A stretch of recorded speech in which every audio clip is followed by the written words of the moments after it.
اللہ رب العزت نے رسول اللہ صلی اللہ علیہ وآلہ وسلم کے متعلق ارشاد فرمایا لَقَدْ كَانَ لَكُمْ فِي رَسُولِ اللَّهِ أُسْوَةٌ حَسَنَةٌ، تمہارے نزدیک جو رسول اللہ صلی اللہ علیہ وآلہ وسلم ہیں وہ اسوہ حسنہ ہیں، یعنی ان کا کردار جو ہے وہ ہمارے لیے حجت ہے۔ وَمَا آتَاكُمُ الرَّسُولُ فَخُذُوهُ وَمَا نَهَاكُمْ عَنْهُ فَانْتَهُوا، تو جو میرا حبیب دے اسے لے لو، جس سے منع کرے رک جاؤ۔ حلال محمد حرام محمد قیامت تک کے لیے۔ اب رسول اللہ صلی اللہ علیہ وآلہ وسلم جن کے متعلق اللہ رب العزت نے ارشاد فرمایا کہ وہ تمہارے لیے بہترین نمونہ ہیں، وہیں پر ان کے متعلق اللہ رب العزت نے وما ہی ارشاد فرمایا وما ينطق عن الهوى ان هو الا وحی یوحى، میرا حبیب کلام نہیں کرتا جب تک کہ وہی نازل نہ ہو جائے۔ اور یہ پروف کیا جا چکا ہوا ہے۔ جب علماء نجران نے آ کر بحث شروع کی اور وہ اس بات پر مصر تھے کہ حضرت عیسیٰ علیہ السلام چونکہ بغیر باپ کے پیدا ہوئے ہیں، اللہ رب العزت نے معجزتاً مرکل تھا کہ ڈائریکٹ جو ہے وہ حضرت بی بی مریم سلام اللہ علیہا، جن کو مریم مقدس کہا جاتا ہے، ان کے کردار کی اور پاک دامنی کی گواہی دینے کے لیے ان کے ساتھ مریم مقدس، جیسے فاطمۃ الزہرا صدیقہ، رائٹ، تو اسی طریقے سے ان کے متعلق جو ہے نا ان کی پاک دامنی کی گواہی کے لیے مریم مقدس کہا جاتا ہے۔ تو ہم دیکھتے ہیں کہ یہاں پر اللہ رب العزت نے جو ہے وہ، اور قرآن پاک کے اندر اس کا ذکر جو ہے نا باقاعدہ سے موجود ہے۔ تو اب عیسائیوں کے نزدیک چونکہ وہ بغیر باپ کے پیدا ہوئے ہیں، تو ان کا کہنا جو ہے نا اور ماننا یہ ہے کہ یہ اللہ کے بیٹے ہیں، یعنی ان کا باپ اللہ رب العزت ہے، پروردگار خالق ہے سب کا۔ اور اسی لیے ہم دیکھتے ہیں کہ جب علماء نجران مصر تھے اور انہوں نے اسی بات کے اوپر اصرار کیا کہ حضرت عیسیٰ بغیر باپ کے پیدا ہوئے ہیں، تو رسول اللہ صلی اللہ علیہ وسلم نے تامل فرمایا، فوراً جواب نہیں دیا، حالانکہ جواب دے سکتے تھے، بڑی سمپل سی بات ہے،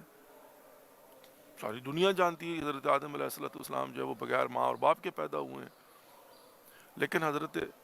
محمد مصطفیٰ صلی اللہ علیہ وسلم نے تامل فرمایا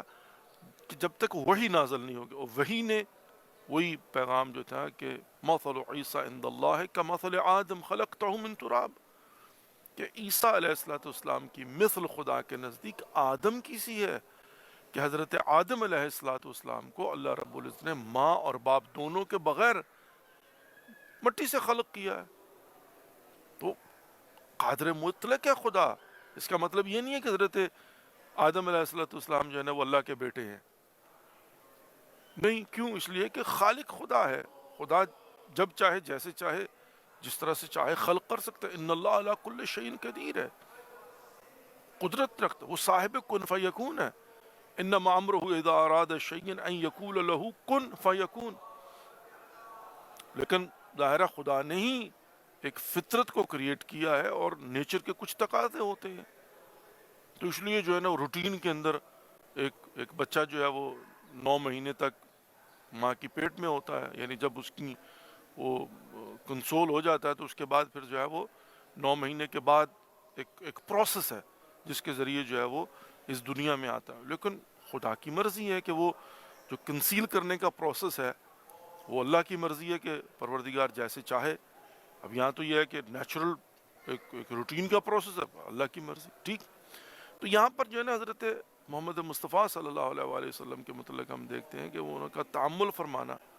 اس بات کی دلیل ہے کہ وہ اللہ کی وحی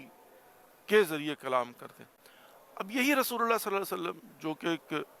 بہترین نمونہ ہے اور جن کا کلام کلام الہی ہے، انہی کا فرمان کیا ہے کہ الفاطمۃ بضعۃ منی، فاطمہ میرا ٹکڑا ہے، میرے جگر کا ٹکڑا ہے، شی از پارٹ آف می۔ تو یہ سٹیٹس بہت بڑا سٹیٹس ہے شہزادی فاطمہ الزہرا سلام اللہ کی۔ اب آپ تصور کیجئے کہ جو کچھ رسول اللہ صلی اللہ علیہ وآلہ وسلم کے متعلق قرآن میں موجود ہے، اس کا ایک ٹکڑا جو ہے نا لیڈی فاطمہ الزہرا سلام، یعنی دوسرے معنوں میں جب امپلیمنٹیشن کی باری آئے گی تو ظاہر ہے شہزادی جو ہے وہ یہاں پر بضعت الرسول ہے. اب رسول اللہ صلی اللہ علیہ وسلم کے متعلق جو کچھ ہے، اللہ یہ بات بھی ذہن میں رکھیے کہ ظاہر ہے وہ نبی نہیں ہے، وہ ایک جنبہ نبوت جو ہے اس کو آپ جو ہے نا وہ ایک سائڈ پر رکھتے ہیں، لیکن تتمہ نبوت ہیں. وہ کیسے؟ اس لیے کہ رسول اللہ صلی اللہ علیہ وآلہ وسلم ایز این جینڈر جو ہے وہ مرد ہیں، مین. اور اللہ رب العزت نے رسول اللہ صلی اللہ علیہ وسلم کو بہترین نمونہ بنا کے بھیجا ہے. لیکن کچھ مسائل ایسے ہیں جو مختص ہیں خواتین کے ساتھ. اب اس پہلو کو سامنے رکھا جائے تو رسول اللہ صلی اللہ علیہ وسلم حجت ہے، ان کا فرمان حجت ہے، ان کا کردار حجت ہے، وہ نمونہ عمل ہے، سب کچھ.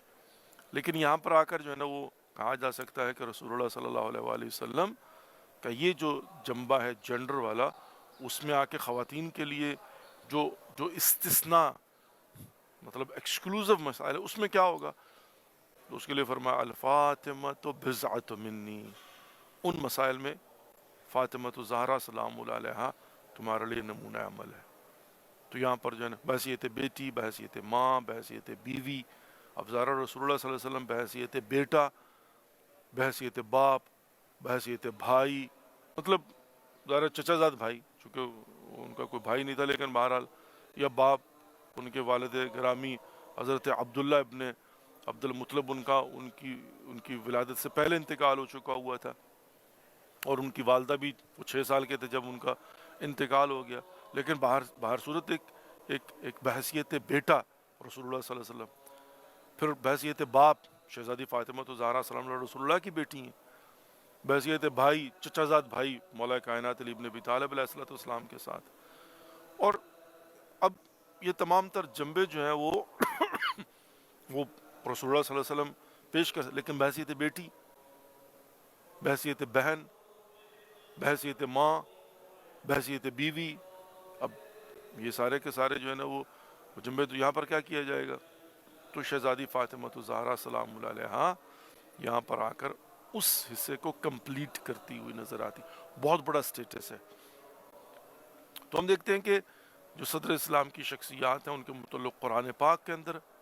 پھر رسول اللہ صلی اللہ علیہ وسلم کے نزدیک ان کا مقام، اور پھر آئمہ علیہ السلام کی روایت، اور پھر خود جو ان کا اپنا کردار ہے، کنڈکٹ ہے، کہ جس میں انہوں نے جو ہے وہ دنیا کے سامنے اپنے کردار کو پیش کیا، وہ شخصی ہو یا اجتماعی ہو یا سیاسی ہو. تو ظاہر ہے شہزادی فاطمہ زہرا سلام اللہ علیہا یہاں پر ہمارے لیے رول ماڈل ہیں. تو ہم دیکھتے ہیں کہ شہزادی فاطمہ زہرا سلام اللہ علیہا جو ہے وہ بہترین نمونہ عمل ہے ہمارے لیے.